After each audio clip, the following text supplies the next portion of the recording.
السلام علیکم دوستو، وینزویلا کے صدر کے خلاف کارروائی ان کے اغوا کے حوالے سے امریکہ اور دنیا بھر میں بحث مباحثہ جاری ہے اور زیادہ تر خود امریکی سینیٹرز، کانگریسمن، تجزیہ کار اس کارروائی کو غیر قانونی بین الاقوامی قانون کے خلاف قرار دے رہے ہیں۔ اور دوستو، ڈونلڈ ٹرمپ نے انتخابات سے پہلے اور انتخابات کے بعد اپنے عزائم کے بارے میں فوج کے حوالے سے اور دوسرے ملکوں کے حوالے سے کیا کہا تھا اور ابھی بعد میں وہ کیا کر رہے ہیں، آئیے اس کا ایک کولاج دیکھتے ہیں جو کہ CNN پہ چلا ہے۔ CNN نے ایک موازنہ پیش کیا ہے کہ انتخابات صدر منتخب ہونے سے پہلے اور بعد میں ڈونلڈ ٹرمپ کس قدر متضاد اور دوغلے پن کا مظاہرہ کر رہے ہیں۔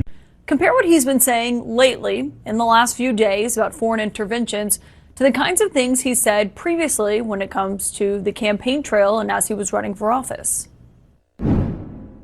Colombia is very sick too, run by a sick man who likes making cocaine and selling it to the United States, and he's not going to be doing it very long, let me tell you. We believe that the job of the United States military is not to wage endless regime change wars. You have to do something with Mexico. Mexico has to get their act together because they're pouring through Mexico, and we're going to have to do something. The cartels are running Mexico. Whether you like it or not, it's not nice to say, but the cartels are running Mexico. We will stop racing to topple foreign and you understand this, foreign regimes that we know nothing about, that we shouldn't be involved with. Though there's been protesters killed in Iran. If they start killing people like they have in the past, I think they're going to get hit very hard by the United States. Regime change in Iraq, regime change in Libya, regime change in Syria, and every other globalist disaster for half a century. We need Greenland from the standpoint of national security, and Denmark is not going to be able to do it. We're getting out of the nation-building business and instead focusing on creating stability in the world. The American dominance in the Western Hemisphere will never be questioned again. Stupid foreign wars in countries that you've never heard of. This Tuesday is your chance to stand up and declare that you're not going to take. لیکن اس کے باوجود آپ کو معلوم ہے کہ Donald Trump نے بار بار green land کا بھی ذکر کیا ہے، تو اسی حوالے سے وائٹ ہاؤس سے ایک بیان بھی جاری ہوا کہ صدر ڈونلڈ ٹرمپ گرین لینڈ کے حصول کے لیے مختلف اپنے دوست احباب کے ساتھ، مشیروں کے ساتھ مشورے کر رہے ہیں۔ وائٹ ہاؤس سے جاری کیے گئے بیان کے مطابق ٹرمپ گرین لینڈ کے حصول کو امریکہ کی قومی سلامتی کی ترجیح سمجھتے ہیں، جو کہ آرکٹک علاقے میں ہمارے مخالفین کو روکنے کے لیے ضروری ہے۔ صدر اور ان کی ٹیم اس اہم خارجہ پالیسی کے ہدف کے حصول کے لیے مختلف اختیارات پر غور کر رہے ہیں، اور بلا شبہ کمانڈر ان چیف کے اختیار میں امریکی فوج کا استعمال ہمیشہ ایک آپشن ہے۔ بڑا ہی زبردست بیان ہے کہ تمام تر تنقید کے باوجود ڈونلڈ ٹرمپ کی دفتر کی طرف سے یہ بیان جاری ہوا ہے۔ انہوں نے اس سے پہلے میکسیکو، کولمبیا اور کیوبا کو بھی کچھ الٹیمیٹم دیے، جو کچھ انہوں نے وینزویلا کے ساتھ کیا، تو یہ بتایا گیا کہ یہ ممالک جو ہیں دراصل ایک ڈرگز منشیات کا کارٹل ہے، باقاعدہ اس کا حصہ ہے، اور ان کے خلاف بھی کارروائی ہو سکتی ہے۔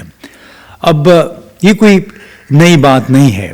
وینزویلا کے سابق صدر ہوگو شاویز، لیبیا کے معمر قذافی، صدام حسین، عراق کے نیلسن منڈیلا، جنوبی افریقہ کے لیڈر، اور فیڈل کاسٹرو کیوبا کے جو انقلابی رہنما تھے، یہ سب ماضی میں متعدد مرتبہ یہ کہہ چکے ہیں کہ بنیادی طور پہ امریکہ توانائی، تیل اور گیس کی خاطر کچھ بھی کر سکتا ہے، اور جمہوریت کے لبادے میں، حقوق انسانی کے لبادے میں وہ ان ذخائر پہ قبضہ کرنے کے لیے کچھ بھی کرنے سے گریز نہیں کرے گا۔ اب جہاں تک گرین لینڈ کا تعلق ہے، اس حوالے سے یورپ کے اندر بھی بڑی زبردست بحث چھڑ گئی ہے۔ خود ڈنمارک کی وزیر اعظم، چونکہ گرین لینڈ ڈنمارک کا حصہ ہے، میٹے فریڈرکسن نے کہا ہے کہ امریکہ کے گرین لینڈ پر قبضہ کرنے کی ضرورت پر بحث کرنا سراسر بےمانی ہے. اب 1916 کا ایک معاہدہ ہے جس کے تحت گرین لینڈ کو باقاعدہ ڈنمارک کا حصہ قبول کر لیا تھا امریکہ نے. اور میں امریکہ پر زور دیتی ہوں کہ وہ ایک تاریخی طور پر قریبی اتحادی ایک دوسرے ملک اور ایک ایسی قوم کے خلاف دھمکیاں دینا بند کر دے جنہوں نے بالکل واضح طور پر کہہ دیا ہے کہ وہ فروخت کے لیے نہیں ہیں. اور میں یہ بھی واضح کرنا چاہتی ہوں، یہ ڈنمارک کی وزیر اعظم نے کہا کہ اگر امریکہ کسی دوسرے نیٹو ملک پر فوجی حملہ کرنے کا فیصلہ کرتا ہے تو سب کچھ ختم ہو جائے گا، بشمول ہمارے نیٹو کی جو تنظیم ہے اور وہ سلامتی جو دوسری عالمی جنگ کے بعد سے قائم ہے. اور اس بات پر بھی یقین رکھتی ہوں، ڈنمارک کی وزیر اعظم نے کہا کہ کسی بھی طرح سرحدیں طاقت کے زور پر نہیں بدلنی چاہیے. یہ صرف ڈنمارک اور دولت مشترکہ کا موقف نہیں ہے، بلکہ تمام جتنے بھی ملک ہیں جو کہ ساورنٹی یعنی علاقائی خود مختاری پر یقین رکھتے ہیں، یہ ان تمام کا موقف ہے. یہ یورپ کا موقف ہے. جرمن وزیر خارجہ یوہن وائڈفول نے بھی ٹرمپ کے بیان کے حوالے سے کہا کہ گرین لینڈ ڈنمارک کی بادشاہت کا حصہ ہے اور چونکہ ڈنمارک نیٹو کا رکن ہے، یہ گرین لینڈ بھی اصولی طور پر نیٹو کی دفاعی ذمہ داریوں کے دائرے میں آئے گا. یعنی اگر گرین لینڈ پہ زبردستی قبضہ کیا جاتا ہے تو پھر جو نیٹو کا آرٹیکل 1 ہے وہ میرا خیال ہے اس پہ روبہ عمل ہو جائے گا. برطانیہ اور فرانس نے بھی کچھ ایسے ہی خیالات کا اظہار کیا ہے. اس سے پہلے چین کی طرف سے بھی ایک بیان میں ایک طرف تو وینزویلا کے اغوا شدہ صدر مادورو اور ان کی اہلیہ کو فوری طور پر رہا کرنے کا مطالبہ کیا گیا، اور اس کے علاوہ یہ بھی مطالبہ کیا کہ اقوام متحدہ کی سلامتی کونسل کو امن اور قانون کی عملداری بحال کرنے کے لیے فوری طور پر کارروائی کرنی چاہیے. لاطینی امریکہ کی کالونی نہیں بلکہ امن کا خطہ ہے، اور یہ کہ کوئی بھی ملک دنیا کا پولیس مین بننے کا دعویٰ نہیں کر سکتا. بین الاقوامی جج بننے کا دعویٰ یا پولیس مین بننے کا دعویٰ بالکل بے جواز ہے، اور اقوام متحدہ کی جو کچھ ہونا ہے ہم تو اقوام متحدہ کی نگرانی میں ہونا چاہیے، چاہے وہ دہشت گردی ہے یا منشیات ہیں یا ہتھیار ہیں. اب 5 جنوری کو اسی کانٹیکس میں امریکہ کے انتہائی مشہور ممتاز ماہر اقتصادیات بھی ہیں اور بین الاقوامی امور کے بھی ماہر ہیں، جیفری زاکس، انہوں نے سیکورٹی کونسل سے باقاعدہ ایک خطاب کیا، اور اس میں خطاب میں بڑا ایک تاریخی خطاب تھا. اس میں انہوں نے کہا کہ آج کونسل کے سامنے وینزویلا کی حکومت کے کردار کا نہیں ہے، بلکہ معاملہ یہ ہے کہ کیا کوئی رکن ملک طاقت، جبر یا معاشی گھیراؤ کے ذریعے وینزویلا کے سیاسی مستقبل کا فیصلہ کر سکتا ہے یا اس کے امور کو کنٹرول کر سکتا ہے. یہ سوال براہ راست اقوام متحدہ کے چارٹر کے آرٹیکل 2 سیکشن 4 سے جڑا ہوا ہے، جو کسی بھی ریاست کی علاقائی سالمیت یا سیاسی آزادی کے خلاف طاقت کے استعمال یا دھمکی سے منع کرتا ہے. سیکورٹی کونسل کو بقول جیفری زیکس یہ فیصلہ کرنا ہے کہ یہ کیا جو یہ قوانین ہیں، جو چارٹر ہے اقوام متحدہ کا، یہ بائنڈنگ رہے گا تمام رکن ممالک پہ یا عملاً یہ ختم ہو گیا ہے. اور اگر یہ ختم ہوتا ہے تو ظاہر ہے اس کے بڑے سنگین نتائج برآمد ہو سکتے ہیں. اب اسی تناظر میں آپ نے سنا ہوگا کئی لوگوں نے یہ کہا کہ وینزویلا میں ٹرمپ کے اقدامات یوکرین میں روسی صدر پوتن کے اقدامات کی عکاسی کرتے ہیں، اور دراصل وینزویلا اور یوکرین دونوں امریکہ کی بالادستی مسلط کرنے کی کوشش کے مقدمات ہیں اور اسی ایک ہی سلسلے کی کڑی ہیں. دونوں ہی اس بات کی مثالیں ہیں کہ میکڈونلڈ ڈگلس کے بغیر میکڈونلڈ پنپ نہیں سکتا. اب یہ ایک بڑی مشہور مثال تھی. تھامس فریڈمن ایک امریکی ناول نگار بھی ہیں، رائٹر بھی ہیں، جرنلسٹ بھی ہیں.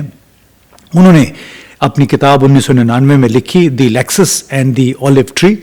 اس میں انہوں نے جو بنیادی باتیں لکھی وہ یہ تھی کہ میکڈونلڈ یعنی آپ جو فوڈ چین ہے عالمی سرمایہ اور صارفین کی ثقافت اور معاشی عالمگیریت کی ایک علامت ہے، گلوبلائزیشن کی. اور میکڈونلڈ ڈگلس جو کہ امریکی دفاعی صنعت کا ایک بہت بڑا حصہ ہے، اور یہ بعد میں بوئنگ کمپنی میں بھی ضم ہو گیا تھا. بنیادی طور پہ میکڈونلڈ ڈگلس امریکی فوجی طاقت خصوصاً فضائی قوت کی علامت ہے. عالمی منڈیاں اور کثیر القومی کارپوریشنز اسی لیے ہم آسانی سے کام کر پاتے ہیں کیونکہ بالآخر انہیں امریکی فوجی سیاسی اور اسٹریٹجک بالادستی کی پشت پناہی حاصل ہوتی ہے. اور یہ اصل میں کوئی وجود نہیں ہے بلکہ اس کے لیے ایک مکہ چاہیے ہوتا ہے, ایک آہنی مکہ. اور بقول تھامس فریڈمن کے یہ آہنی مکہ دراصل امریکہ کی فوج ہے, CIA ہے, یعنی وہاں کی جو ملٹری اسٹیبلشمنٹ ہے. دنیا بھر میں جو عالمی سلامتی, خاص طور پہ یورپ کی سلامتی کا ذمہ امریکہ نے لے رکھا تھا 1945 کے بعد سے. اور انہوں نے کہا کہ عالمی منڈی کا جو پوشیدہ ہاتھ ہے اس وقت تک مؤثر ثابت نہیں ہو سکتا جب تک دنیا کو منڈیوں کے کام کے لیے کافی حد تک مستحکم رکھنے والے ایک پوشیدہ مکہ موجود نہ ہو. اور یہ مکہ بڑی حد تک امریکی فوج تھی, جیسے میں نے پہلے کہا. یعنی میکڈونلڈ ڈگلس کی پشت پناہی حاصل تھی, تبھی یہ دنیا بھر میں پھیل گیا ہے. اب اسی طرح یوکرین کے معاملے میں یوکرین کو امریکی فوجی دائرے میں لانے کا دراصل ایک کوئی 30-32 سالہ پرانا منصوبہ تھا. اور یہ بالکل غلط بات ہے کہ امریکہ نے وینزویلا میں وہی کیا جو روس نے یوکرین میں کیا. دونوں, روس نے جو یوکرین میں کیا اس کی وجہ بھی بنیادی طور پہ امریکہ کے محرکات تھے, امریکہ کی کوششیں تھیں نیٹو کے ساتھ مل کے کہ کس طرح یوکرین میں آ کے اپنے اڈے قائم کیے جائیں تاکہ روس کی نگرانی کی جا سکے. اور یہ بنیادی طور پہ کام تھا امریکن ملٹری انڈسٹریل کمپلیکس کا. اب ملٹری انڈسٹریل کمپلیکس ایک بڑی مشہور ٹرمینالوجی ہے, اور جو وینزویلا اور یوکرین میں جو کچھ ہوا ہے وہ امریکہ کی بالادستی مسلط کرنے کی کوششوں کی ایک کڑی ہے. اور بلکہ اب 1947 سے لے کر اب تک امریکہ نے کم از کم کوئی 65 ممالک میں خفیہ طور پہ آپریشنز کیے ہیں. اور کئی مرتبہ امریکی سلامتی کونسل کی منظوری کے بغیر رجیم چینج آپریشن, یعنی حکومتوں کی تبدیلیاں ہوئیں. عراق میں 2003 میں, لیبیا میں 2011, شام میں 2011, ہونڈوراس میں 2009 میں, اور یوکرین میں 2014, اور وینزویلا میں 2002 میں بھی ایک تبدیلی ہوئی تھی. تو یہ تمام تبدیلیاں جو ہوئیں یہ امریکن ملٹری انڈسٹریل کمپلیکس کی وجہ سے ہوئیں. جو ملٹری اسٹیبلشمنٹ ہے وہاں کی, اس میں کون کون شامل ہے آج اس کی بھی تھوڑی سی وضاحت کر دیتے ہیں کہ دراصل ملٹری انڈسٹریل کمپلیکس کا جو حصے ہیں, بڑے کردار ہیں, وہ ہیں ڈیفنس کانٹریکٹرز ہیں, ڈیفنس انڈسٹری ہے, ملٹری اور بیوروکریسی ہے, مطلب وہاں کی فوج, بیوروکریسی, اور CIA. یہ جو فوجی صنعتی کمپلیکس کی اصطلاح سابق امریکی صدر ڈوائٹ آئزنہاور نے جنوری 1961 میں اپنے الوداعی خطاب میں متعارف کروائی تھی, جہاں پہ انہوں نے کہا تھا کہ اس وقت امریکی عوام کو ایک وسیع فوجی ادارے اور بڑے ہتھیاروں کی صنعت کے حکومت اور معاشرے پر ناجائز اثر حاصل کرنے کے خطرہ دوچار ہے. اور یہ کہ یہ انتباہ ان کے 5 اسٹار جنرل کی حیثیت سے اور پھر امریکی صدر کی حیثیت سے انہوں نے اپنے تجربات کی بنیاد پہ یہ بات کہی کہ اس وقت پورے معاشرے کو جو ملٹری انڈسٹریل کمپلیکس ہے جس کی مختلف شکلیں ہیں اس کے اثرات کا سامنا ہے. اب اسی کے نتیجے میں امریکہ لگتا ہے کہ اب ایک جنگی مشین بن چکا ہے, اور اکیلا ایک ملک اقوام متحدہ کے چارٹر کو اس نے عملاً غیر مؤثر کر دیا ہے, برباد کر دیا ہے. اور یہ وہ چارٹر ہے جو کہ 20ویں صدی میں جنگوں کو روکنے کے لیے بنایا گیا تھا, لیکن آپ دیکھیے کہ گزشتہ 20 برسوں ہی میں دیکھ لیں, 20-25 برسوں میں افغانستان, لیبیا, شام, پھر ہونڈوراس, اور اس کا ذکر ایک میں کتاب پڑھ رہا تھا, ہوبرس کا مطلب ہوتا ہے کہ غیر معمولی غرور. اور اس کا بنیادی اس کتاب کا بھی ایک امریکی مصنف نے لکھی ہے, یہ اس کا بنیادی خیال بھی یہی ہے کہ امریکہ کی عراق اور لیبیا میں فوجی مداخلتیں حد سے بڑھے ہوئے اعتماد، غرور، غلط انٹیلیجنس اندازوں اور طاقت کے ضرورت سے زیادہ استعمال کا نتیجہ تھی، جن کے تباہ کن نتائج نکلے۔ امریکہ نے جمہوریت، استحکام اور سلامتی کے دعووں کے تحت مداخلت کی، مگر زمینی حقائق، مقامی معاشروں اور بعد از جنگ منصوبہ بندی کو نظر انداز کیا۔ یہ انٹرونشنز جہاں جہاں ہوئیں ریاستی ڈھانچوں کو برباد کرنے، بدامنی اور طویل عدم استحکام پر منتج ہوئیں۔ کیا یہ تیل پر قبضے کی پرانی حکمت عملی تھی؟ بالکل، براہ راست تو کوئی تیل اس کا مقصد نہیں تھا، مگر توانائی کے مفادات، اسٹریٹجک کنٹرول اور امریکی بالادستی اس اہم محرکات میں شامل تھے، اور یہ انداز فکر امریکی ملٹری انڈسٹریل کمپلیکس کے اس پرانے رجحان سے بالکل ہم آہنگ دکھائی دیتا ہے جس میں سیکیورٹی خدشات کو معاشی اور اسٹریٹجک مفادات سے جوڑا جاتا ہے۔ اس میں CIA کا کلیدی کردار ہوتا ہے معلومات کے لیے، نیٹ ورکس بنانے کے لیے، اور جو ہوبرس کتاب ہے اس میں لکھا کہ CIA نے انٹیلیجنس فراہم کرنے، خطرات کو بڑھا چڑھا کر پیش کرنے اور بعض صورتوں میں حکومتوں کو کمزور کرنے میں اہم کردار ادا کیا۔ عراق میں ویپنز آف ماس ڈسٹرکشن، یعنی بڑی تباہی کے جو ہتھیار تھے، ان سے متعلق غلط اور مبالغہ آمیز انٹیلیجنس فراہم کی۔ اور یہ تو جب میں کتاب پڑھ رہا تو اس میں صاف ظاہر ہے کہ اس وقت کے نائب صدر ڈک چینی بار بار CIA کے ہیڈ کوارٹر لینگلی میں جو قائم ہے اس کا دورہ کرتے تھے اور CIA سے پوچھتے تھے کہ آپ کے پاس تازہ ترین معلومات کیا ہیں کیمیائی عراق کے کیمیائی ہتھیاروں کے حوالے سے۔ اور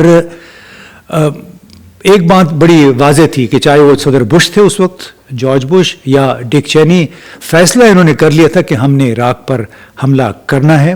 اور بالکل انہوں نے کہا کہ عام جو ٹریکٹر ٹرالی ہوتی ہے اس کے اوپر کچھ انہوں نے مشینوں کی تصویریں بھی دکھائیں اس کتاب کے مطابق، اور کہا گیا کہ یہ موبائل میزائل لانچرز ہیں۔ یہ تو بڑا ایک مذاق خیز قسم کی کچھ وہاں پہ اس میں ایویڈنس تھی۔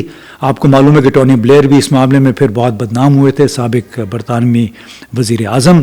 اور اس کے علاوہ صدر بش نے چونکہ تہیہ کیا ہوا تھا، لہٰذا اس کتاب میں ہوبرس میں یہ لکھا ہے کہ مختلف مواقع پہ بار بار بش عراقی صدر صدام حسین کے بارے میں بڑے گندی الفاظ بھی استعمال کرتے تھے کہ میں اس کا خاتمہ کر کے رہوں گا، میں نے اس کو چھوڑنا نہیں ہے۔ اور آپ کو پتہ ہے کہ پھر ڈک چینی ہیلی برٹن ایک کمپنی ہے اس کے بورڈ پہ بھی تھے، اسی طرح جو ڈیفنس اور وہ ڈیفنس کانٹریکٹنگ انڈسٹری کا حصہ ہے ہیلی برٹن جیسے ادارے، اور کوئی اس وقت بھی کم از کم کوئی 15 کے قریب سینیٹر اور کانگریس مین ہیں جو کہ براہ راست ایسے ڈیفنس کانٹریکٹنگ کمپنیوں کا حصہ ہیں۔ اور آپ کو یہ بھی بتائیں کہ جب ڈونلڈ ٹرمپ ابھی انتخابات سے پہلے اور انتخابات کے فوراً بعد یہ کہتے رہے کہ میں نے ملٹری انڈسٹریل کمپلیکس کو لگام ڈالنی ہے، اس کا بجٹ میں نے کم کرنا ہے، اور بجٹ کیا کم ہوا کہ وہ 1 ٹریلین سے بھی بڑھ گیا دفاعی بجٹ جو تھا۔ حالانکہ شروع میں انہوں نے کہا کہ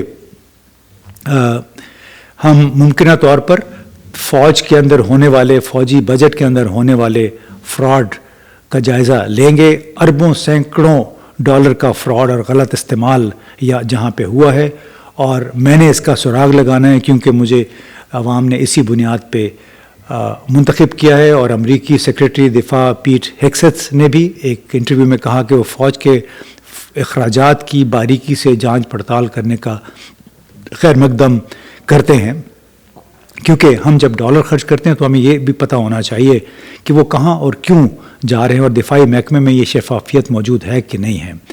اب یہ دیکھیے کہ دسمبر 2020 سے دفاعی اور ایروسپیس انڈسٹری کی کل مارکیٹ کیپٹلائزیشن جو تھی اس میں 136% اضافہ ہوا ہے گزشتہ 5 برسوں کے دوران، اور دفاع سے متعلق جو کمیٹیاں ہیں کانگریس کے اندر اس میں 1 درجن سے زائد ارکان کے پاس اس انڈسٹری میں سٹاک یا کوئی اور براہ راست مالی مفاد ہے۔ یہ ایک امریکی اخبار کا تجزیہ ہے۔